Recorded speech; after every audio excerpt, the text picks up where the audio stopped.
চিকেনের তো অনেক রেসিপি হয়। আমিও অনেকভাবেই চিকেন রান্না করেছি, কিন্তু আজ আমি যে রেসিপিটা শেয়ার করতে যাচ্ছি সেটা একেবারেই ইউনিক। এর আগে যদি কেউ কোথাও দেখে থাকেন এই রেসিপিটা বা করে থাকেন বাড়িতে রান্না, তাহলে কমেন্ট করে জানান। খেতেও যেমন টেস্টি হয়, একই সঙ্গে হেলদিও।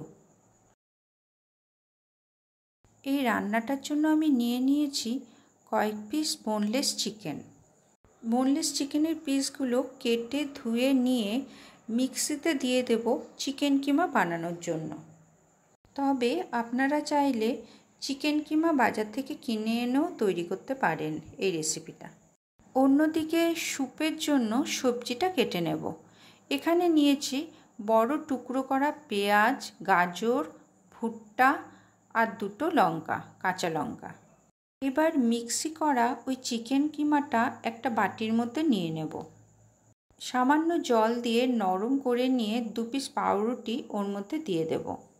নুন দেব, আদা রসুন পেস্ট দেব, লেবুর রস দিতে হবে, আর 1-2 চামচ ময়দা দেব। সব কিছু দেওয়া হয়ে গেলে এগুলো সব একসাথে ভালো করে হাত দিয়ে মেখে নেব। হ্যাঁ, এটা হাত দিয়েই মাখতে হবে, কারণ সেদ্ধ যেভাবে মাখি আমরা, আলু সেদ্ধ বা কোনো সেদ্ধ, সেভাবেই মাখবো এটা। অন্যদিকে গাজরের টুকরোগুলো আর কর্ন গরম জলে একটু ভাপিয়ে নেব। এবার চিকেনের কিমাটা হাতের সাহায্যে ছোট ছোট বলের আকারে করে নেব, ছবিতে যেমন আমি দেখিয়েছি সেইভাবে।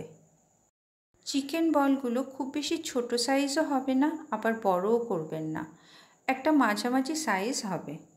এইভাবে সব চিকেনের কিমাগুলো দিয়েই বল তৈরি করে নেব। এই চিকেন বল স্যুপ ব্রেডের সাথে যেমন সুন্দর লাগে খেতে, আমরা কিন্তু ভাতের সাথেও খাই। ভাতের সাথেও একটা অন্যরকম টেস্ট পাওয়া যায়। এবার গ্যাসে একটা বড় পাত্র করে জল গরম করতে বসিয়ে দেব। একটু নুন ফেলে দেবো তার মধ্যে।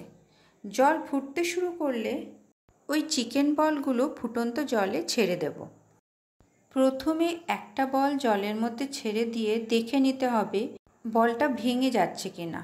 না ভাঙলে সব কটা বল এক এক করে ছেড়ে দেব গরম জলে। ফুটন্ত জলে দেওয়ার সঙ্গে সঙ্গেই এই বলগুলো দেখবেন নিচ থেকে ওপরে উঠে ভেসে আসছে, তাহলেই বুঝতে পারবেন বলগুলো ঠিকঠাক হয়েছে আর সেদ্ধও হয়েছে ঠিকঠাক। আর খুব বেশি টাইম লাগে না এটা সেদ্ধ হতে, 2 মিনিটের মধ্যেই এগুলো তৈরি হয়ে যায়। এবার চিকেন বলগুলো ফুটন্ত জল থেকে তুলে নিতে হবে। ধীরে ধীরে এক এক করে চিকেন বলগুলো ফুটন্ত জল থেকে তুলে অন্য একটা শুকনো পাত্রে রেখে দেব। এই চিকেন বলগুলো দিয়ে একটা নতুনত্ব অভিনব চিকেন স্যুপ তৈরি হবে, আর রেস্টুরেন্টের স্যুপের টেস্ট পাবেন। চিকেন বলগুলো স্যুপ থেকে তুলে নিয়ে আমি একটা বল কেটে দেখিয়ে দিচ্ছি বলগুলো কতটা শক্ত হয়েছে। দেখুন, একেবারে পারফেক্ট সেদ্ধ হয়েছে বলগুলো। এবার গ্যাসে একটা কড়াই বসিয়ে তাতে খুব সামান্য পরিমাণ তেল দেব। এটা যেহেতু আমি স্যুপ টাইপের করব, তাই খুব কম তেলেই এটা রান্না হবে।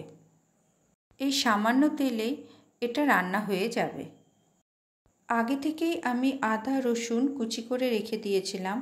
সেই আদা রসুন কুচি আর 2টো কাঁচা লঙ্কা যে রেখেছিলাম, সেই সব কিছু এই গরম তেলের মধ্যে ছেড়ে দেব। কিছুক্ষণ ভাজা ভাজা হতে দেব।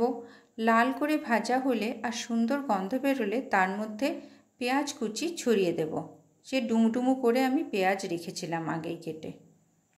আজ বাড়িয়ে রেখেই এই পেঁয়াজ কুচি কিছুক্ষণ ভাজা ভাজা করার পরে তার মধ্যে ওই আগে থেকে ভাপিয়ে রাখা গাজর আর কর্ন দিয়ে দেব।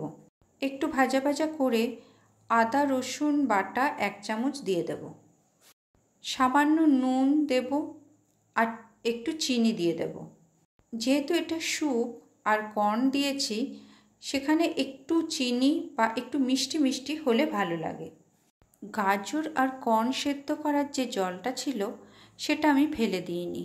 সেই জলটাই এবার ওই কড়াইয়ে সবজির মধ্যে দিয়ে দেব।